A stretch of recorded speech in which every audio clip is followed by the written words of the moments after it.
L'histoire commence par des scènes de tortures effroyables infligées à des individus. Un homme verse de l'eau bouillante sur leur corps, faisant fondre leur peau. D'autres sont brûlés vifs ou noyés pendant des heures. Un prêtre nommé Cristóbal Ferreira est contraint d'assister à ces horreurs. C'est à cause de lui que ces personnes s'étaient converties au christianisme, et maintenant elles en payaient le prix. Nous sommes en 1663, une époque où le Japon interdisait toute propagation de religions étrangères, et quiconque abandonnait les croyances traditionnelles était exécuté. Certains sont forcés de piétiner une image du Christ. Ceux qui obéissent sont épargnés, mais les réfractaires subissent des supplices atroces avant d'être tués. Quelques années plus tard, nous rencontrons deux prêtres, anciens élèves de Ferreira, Sebastião et Francisco. Un prêtre italien leur montre une lettre envoyée par Ferreira depuis le Japon. En la lisant, ils découvrent qu'il a renoncé à sa foi chrétienne pour adopter le bouddhisme. Incrédule, car Ferreira était prêt à mourir pour sa religion, il décide d'aller au Japon pour le retrouver. Le prêtre italien les met en garde contre les dangers mortels pour les chrétiens là-bas, prédisant un sort similaire au leur. Malgré cela, ils insistent, et il finit par céder. Le lendemain, il contacte un Chinois qui les emmènera illégalement au Japon, accompagné d'un Japonais nommé Kishijir. Ce dernier a vu sa famille brûler vive pour s'être converti au christianisme. Après un long voyage, ils arrivent au Japon. Kishijir entre dans l'eau et leur dit de le suivre discrètement. Soudain, il disparaît, et ils craignent une trahison. Mais bientôt, des Japonais avec des torches les approchent et les avertissent, « Cet endroit est dangereux pour vous. Partons vite avant qu'on nous voie. » Sebastião et Francisco les suivent en silence. Un vieil homme leur explique que les persécutions contre les chrétiens sont pires que jamais, et qu'ils doivent se cacher. Les villageois voient en ces prêtres une réponse à leurs prières, un signe de soutien divin. Sebastião remarque leur peur intense et demande comment ils maintiennent leur foi face au danger. Ils répondent qu'ils prient en secret et cachent tout objet religieux, comme une image sous un tapis. Sebastião apprend qu'un informateur sur un chrétien reçoit 100 pièces d'argent, et 300 pour un prêtre. Sebastião déclare, « Nous devons visiter d'autres villages pour annoncer notre présence. » Il interroge sur Ferreira, mais personne ne sait rien. Le lendemain, les villageois les mènent à une cabane avec une chambre secrète. N'ouvrez que si on frappe 2 fois. Sinon, restez cachés, quoi qu'il arrive. Sebastião et Francisco y restent des jours, mais Francisco s'impatiente. Ces gens sont rongés par la peur, et on ignore si Ferreira est vivant. Personne n'a entendu son nom. Sebastião le calme, ils n'ont que nous. Sans soutien, ils perdront la foi. Il envoie Kishijir à Nagasaki pour des infos sur Ferreira, mais Francisco doute, on ne peut pas faire confiance à cet ivrogne, disparu depuis notre arrivée. Les jours passent en cachette. Un jour, Francisco sort par frustration, et il s'allonge au soleil. Francisco repère des observateurs, et il se réfugie vite. Le soir, des voix dehors les appellent, sans le signal. Sebastião pense qu'ils viennent d'un autre village et sort malgré les mises en garde de Francisco. Il les arrête et voit leurs besoins d'aide. Il soigne leurs pieds blessés et prie pour eux. Ils disent avoir appris l'arrivée des prêtres via Kishijir, qui est chrétien. Surpris, car ils le croyaient non-croyant, ils apprennent son passé. 8 ans plus tôt, sa famille fut capturée et forcée d'insulter le Christ.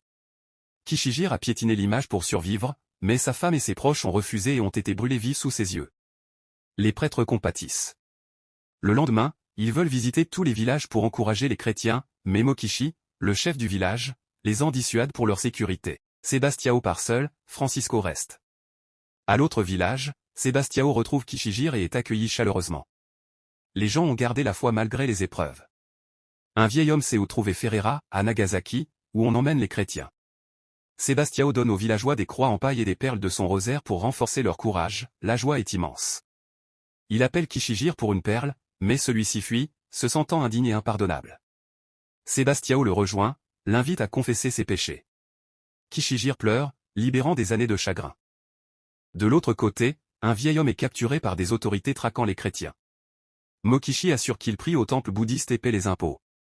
L'homme répond, « Vous êtes bon, mais on signale des adeptes secrets d'une autre foi. » Il offre des pièces pour des infos, menaçant de prendre 3 personnes si rien en 3 jours.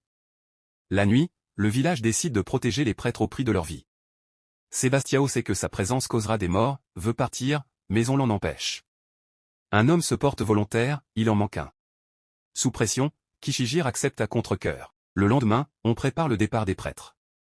Mokishi et les 4 s'offrent, mais Mokishi craint que ça ne suffise pas. Sebastião dit, « Alors, obéissez-leur, Dieu pardonnera. » Francisco s'oppose, « Non, ce serait un péché aux yeux de Dieu. » Bientôt, les autorités reviennent, posent une image du Christ et ordonnent de la piétiner. Sebastião observe de loin. Les 4 obéissent pour sauver le village, mais on exige plus, cracher sur une croix. Seul Kishijir, lâche, le fait et est libéré. Les autres sont crucifiés près de la mer, les vagues les fouettant jusqu'à la mort. L'un après l'autre, ils périssent, Mokichi résiste 4 jours avant de succomber. On brûle son corps sans rite chrétien. Sebastião et Francisco assistent, horrifiés. Sebastião doute, Dieu entend-il les cris des mourants? Francisco se sent lâche et veut partir, mais Sebastião persiste pour Ferreira. Ils se séparent, Sebastião va au village de Kishijir, trouver incendié et désert. Épuisé, il s'endort. Au matin, un feu brûle, il s'évanouit. Kishijir le porte en sécurité, lui offre à manger.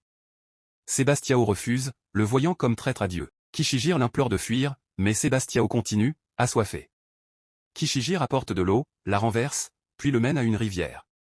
Sebastião rit follement en voyant son reflet. Soudain, des Japonais l'encerclent, Kishijir reçoit des pièces, feignant l'innocence. Sebastião est placé avec des captifs calmes, prêts au martyre pour le paradis.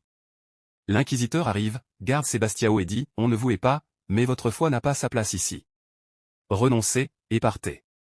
Sebastião refuse. L'inquisiteur, tuez renforce votre foi, on a appris. Un traducteur, Asano, le met en garde contre une torture, pendu tête en bas, saigné. Il mentionne Ferreira, qui a renoncé et vit en famille.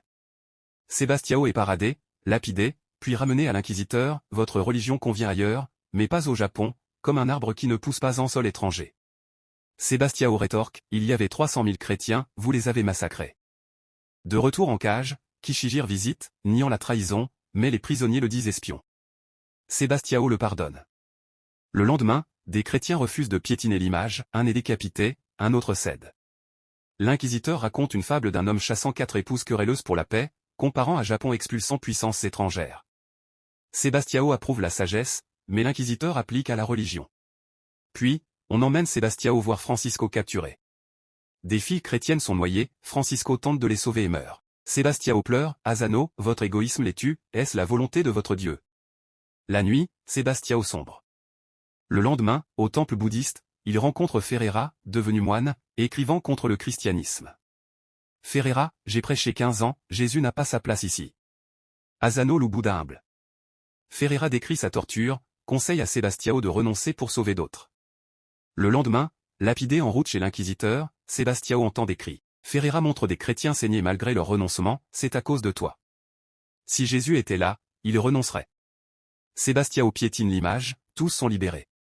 Sebastião devient moine bouddhiste, insensible aux moqueries. Dernier prêtre au Japon, l'Église n'en envoie plus pendant 250 ans. Il surveille les importations religieuses, seuls Hollandais et Européens commercent. Ferreira meurt, Sebastião assume tout. L'inquisiteur lui donne une nouvelle identité japonaise, avec femme et famille. Des années passent, on le force périodiquement à piétiner l'image. Kishijir reste, mais est arrêté avec un objet religieux et disparaît. Sebastião meurt en 1662, sa femme ne pleure pas créma selon rite bouddhiste, un crucifix caché dans sa main brûle avec lui, restant un mystère. Ainsi se termine cette histoire inspirée de faits réels. J'espère que ce film vous plaira. Merci d'avoir regardé. À la prochaine.